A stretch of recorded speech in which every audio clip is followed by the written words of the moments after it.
இன்றே டவுன்லோட் செய்து உங்கள் ஃபேவரட் ஷோக்களை என்ஜாய் பண்ணுங்க.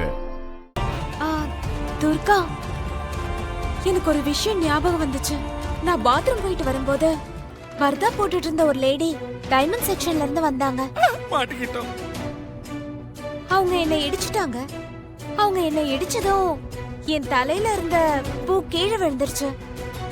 அதை எடுத்து அவங்க தான் எனக்கு வச்சு விட்டாங்க. ஒருவேளை அப்ப தெரியாம இது வந்திருக்குமோ? அக்கா, நீ ஏன் இத முதல்லயே சொல்லல? ஐயோ சிஸ்டர், அவ நடந்தது எல்லாம் சொல்லிட்டா. மாட்டிக்கிட்டோம். முதல்ல சிசிடிவி ஃபுட்டேஜ் செக் பண்ணனும். சார், எங்க இருக்கு? செக்யூரிட்டி கூட்டிட்டு வாங்க. வாங்க. ஐயோ சிஸ்டர், இவங்க சிசிடிவி ஃபுட்டேஜ் செக் பண்ணா நாம தொக்கா மாட்டிக்கிட்டோம் சிஸ்டர். என்ன நடக்குதுன்னு பார்க்கலாம். இல்லம்மா, சரி வெச்ச. Excuse me sir. என்னம்மா? ஒரு half an hourக்கு பிஃபோர் இருக்கிற வீடியோ ஃபுட்டேஜ் கொஞ்சம் பார்க்கணும். ஓகே.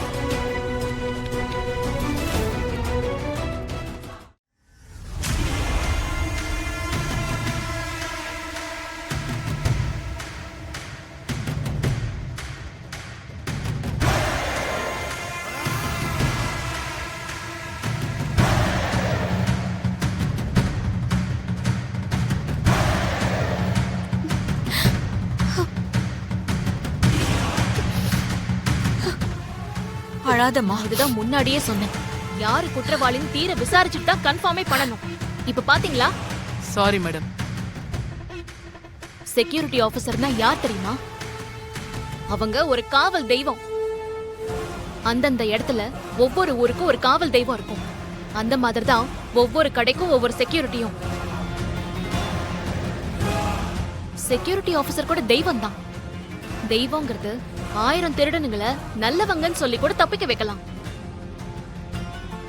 ஆனா தப்பே பண்ணாத நல்லவங்களை திருடன் சொல்லிட்டா அவங்க மனசு எவ்வளவு வேதனைப்படும். அவங்க எதிர்காலம் என்ன ஆகும்? அத கொஞ்சம் நீங்க யோசிக்கணும். அவசரப்பட்டு எதுவும் செய்யக்கூடாது. Sorry madam. முதல்ல உண்மையான குற்றவாளி அந்த பர்தா போட்ட லேடி. போய் அவங்கள போய் பிடிங்க. Sorry madam. வாமா. ஐயோ விட்டுருங்க, விட்டுருங்க, எனக்கு எதுவும் தெரியாது. யார் நீங்க? எதுக்காக இப்படி பண்ணீங்க?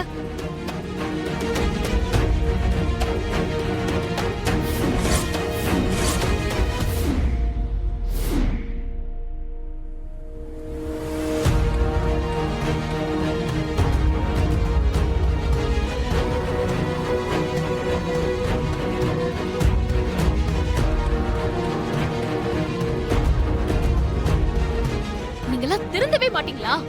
உங்களை சும்மாவே விட போறதில்ல. ஐயோ எங்களை மன்னிச்சிரு. துர்கா, சம்பந்தி அம்மா ஃபோன் பண்றாங்க. நல்ல விஷயம் நடக்க போற நேரத்துல கெட்ட விஷயம் நடக்க கூடாது அப்படின்னு சொல்லுவாங்க. அதனால உங்களை சும்மா விட்டு போறேன்.